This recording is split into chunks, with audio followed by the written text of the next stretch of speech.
So one of the fundamental areas of becoming an entrepreneur is being on the right business.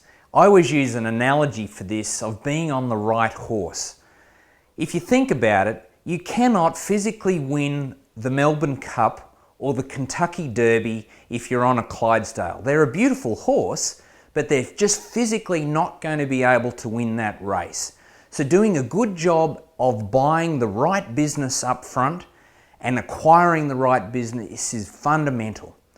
Now, the problem is with most people when they go and buy a business is they buy a business based on emotion. They love the business. They can visualize when they're actually in the business.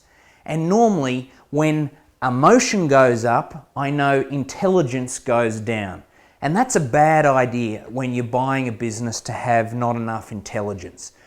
So one of the areas that I teach and many of my programs are around are increasing intelligence so that you can make a really logical decision, so that you don't make a bad choice in how you're actually going to acquire a business and what you're looking for. Is it really going to meet your goals? Now, when we get that wrong, I see a lot of people buying a business based on retail, not wholesale. So they're paying too much for it. They're missing something.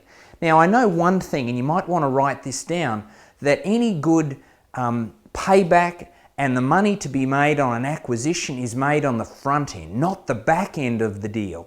Okay, so if you buy correctly, that's where the money's to be made. So a lot of my programs are about this whole process of logical buying, making sure we buy it at wholesale, not retail. How does that look like? Getting some rules up front so that you've got a rule book before you go and play the game. You can't have it the other way around. Making sure that we look at enough deals, which I call deal flow, so that you can see the good deals from the bad deals.